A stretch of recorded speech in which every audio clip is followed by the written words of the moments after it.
নজর রাখবো পরবর্তী সংবাদে। অরুণাচলে বলবৎ করা হবে ধর্মান্তর বিরোধী আইন, এমনটাই জানা যাচ্ছে। তবে কি ফের একবার 46 বছর পুরনো সেই ধর্মান্তর বিরোধী আবারও ফিরছে?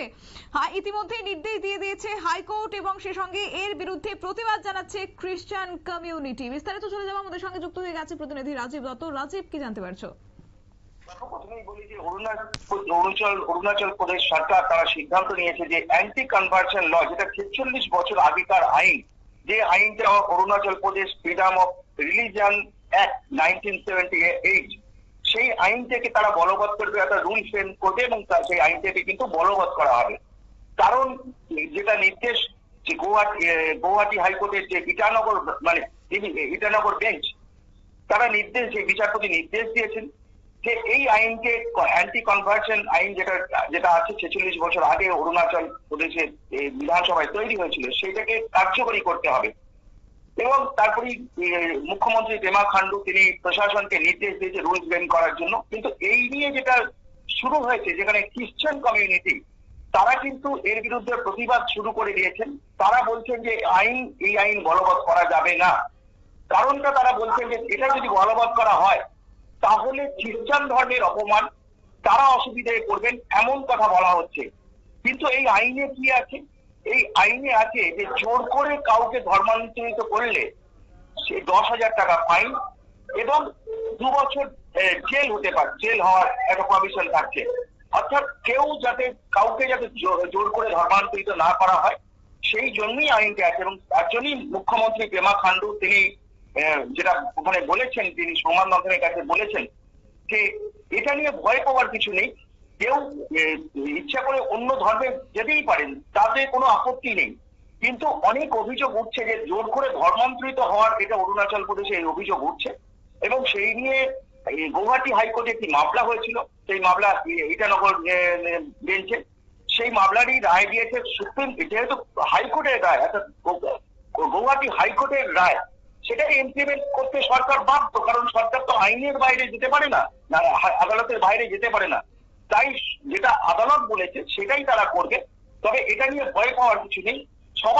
সবাইকার সঙ্গে এই আইন বলবৎ করার আগে সকলের সঙ্গে বৈঠক করা হবে, আলোচনা করা হবে, তারপরেই কিন্তু এই আইন বলবৎ করা হবে। কিন্তু আইনকে বলবৎ করতে হবে, কারণ যেটা কোর্ট চেয়েছে, আদালত চেয়েছে। কিন্তু যে কেন এই আইনটাকে হঠাৎ করে গুয়াহাটি হাইকোর্ট কেন বললো, তার মূল কারণ কি হচ্ছে যে কিছু মামলা ওখানে হয়েছিল গুয়াহাটি হাইকোর্টের ইটানগর বেঞ্চে, যেখানে অভিযোগ করা হয়েছে যে আদিবাসী, ধরো ওখানে তো আদিবাসীরা সংখ্যায় কম, খ্রিস্টান কমিউনিটি বেশি, এই আদিবাসী কমিউনিটি আছে তাদের জোর করে প্রলোভন দেখিয়ে নাকি তাদের ধর্মান্তরিত করে ফেলা হচ্ছে। এই অভিযোগ যে আদিবাসী কালচার নষ্ট হয়ে যাচ্ছে, এই খ্রিস্টান ধর্মের এখানে অনেক সময় জোর করা হচ্ছে এবং বিশেষ করে না করলে অনেক সমস্যায় পড়তে হবে, তাদের সরকারি সুবিধা দেওয়া হবে না, এরকম ভয় খ্রিস্টান কমিউনিটি থেকে দেখানো হচ্ছে। তার ফলে অনেকে বাধ্য হচ্ছেন ধর্মান্তরিত হতে। অর্থাৎ এই বিষয়টাকে আটকা দিয়ে অরুণাচল প্রদেশ সরকার এই আইন বলবৎ করবে, যেটা একদম গুয়াহাটি হাইকোর্টের নির্দেশ। তবে এটা নিয়ে যে খ্রিস্টান কমিউনিটি ইতিমধ্যেই জোরদার আন্দোলন শুরু করেছেন, মুখ্যমন্ত্রী আশ্বস্ত করেছেন যে এটা নিয়ে ভয় পাওয়ার কিছু নেই, কিন্তু আইন বলবৎ করতে হবে। কোনোভাবে যে আদিবাসী কালচার, সেই কালচার নষ্ট হোক যেমন সেটা কেউ চায় না, ঠিক একইভাবে কারোকে জোর করে যাতে আইন এই ধর্মান্তরিত না করা হয় সেটাও কেউ চায় না। অর্থাৎ দুটোরই ব্যালেন্স রেখে করা হবে। আবার এটাও তো আইনে প্রভিশন আছে যে কেউ নিজের ধর্ম অন্য ধর্মে নিতেই পারে, স্বেচ্ছায় নিতে পারে, কোনো আপত্তি নেই, সেই প্রভিশন তার। সেটাই কিন্তু মুখ্যমন্ত্রী এবং রাজ্য প্রশাসনের তরফ থেকে বারবার বলা হচ্ছে। তবে দেখা যাক সরকার কতদিন এই আইনটা বলবৎ করে। তবে এই আইন বলবৎ করলে যে খ্রিস্টান কমিউনিটি তারা বৃহত্তর আন্দোলনে নামবে, সেই হুমকি কিন্তু দিয়ে রেখেছে শতাব্দী। ধন্যবাদ।